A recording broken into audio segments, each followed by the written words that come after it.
Oke, Assalamualaikum warahmatullahi wabarakatuh. Di video kali ini saya ingin berbagi cerita pengalaman di perkebunan kelapa sawit ya. Jadi sepengetahuan saya dan sepengalaman saya bekerja di perkebunan sawit itu banyak pahit dan banyak ada manisnya juga. Jadi buat teman-teman sebelum bekerja di perkebunan kelapa sawit eh, lebih bagus dipikirkan terlebih dahulu ya, risikonya apa dan nanti kedepannya gimana, dan keduanya itu yang harus diperhitungkan yaitu hasilnya bagaimana ya. Jadi kita bekerja di perkebunan kelapa sawit itu nggak semudah yang kita bayangkan ya. Kenyataannya begini teman-teman, banyak anggota ataupun karyawan yang keluar masuk di perkebunan kelapa sawit ini banyak ya. Jadi bukan satu dua orang tapi banyak, mau di perusahaan manapun ya. Jadi apalagi untuk saat ini peraturan di perkebunan kelapa sawit itu bisa dikatakan lumayan ketat ya. Jadi untuk teman-teman yang mau bekerja di perkebunan kelapa sawit terlebih dahulu dipikirkan bagus-bagus ya, karena jangan mempertimbangkan hasilnya saja tapi risikonya juga harus dipikirkan. Dan ada juga manisnya. Jadi kalau manisnya itu begini teman-teman. Kalau kita bekerja dengan serius ya, kita bekerja mengikuti SOP, standar operasional perusahaan ya, itu kita ikuti SOP-nya, kita tidak akan pernah ada masalah di pekerjaan kita. Jadi kita itu tidak akan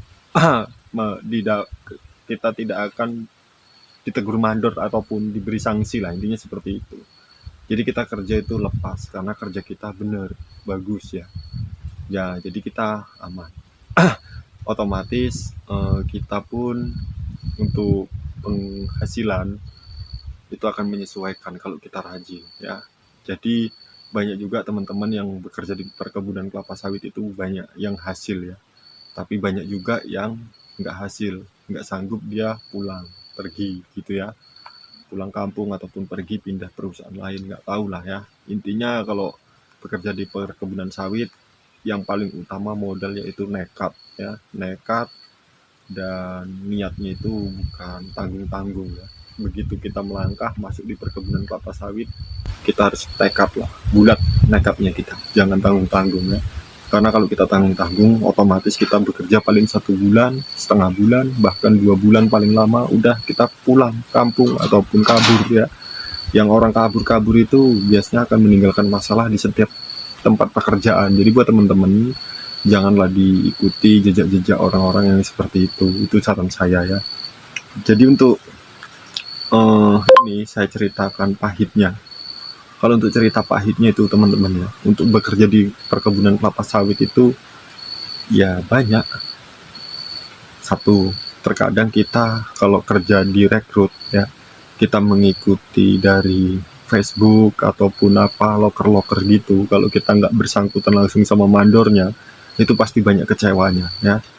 Nanti kita kadang-kadang udah sampai seperti apa iming-imingnya awal kita perjanjian, begitu kita sampai lokasi udah nggak sesuai. Ada yang berbicara kadang-kadang pahitnya itu ya teman-teman, waktu kita masih belum berangkat dibilang sawitnya pendek-pendek, begitu kita udah sampai lokasi sawitnya udah tinggi-tinggi, bahkan udah egrean 10 meter itu ada yang bilang lahannya datar, lahan full datar seperti ini, tapi begitu kita udah sampai tujuan ternyata lahannya bukit-bukit. Nah itu teman-teman, keduanya masalah fasilitas, contoh kayak fasilitas air, listrik, sembako, itu kadang-kadang kalau di perkebunan kelapa sawit itu pasti banyak kendalanya ya.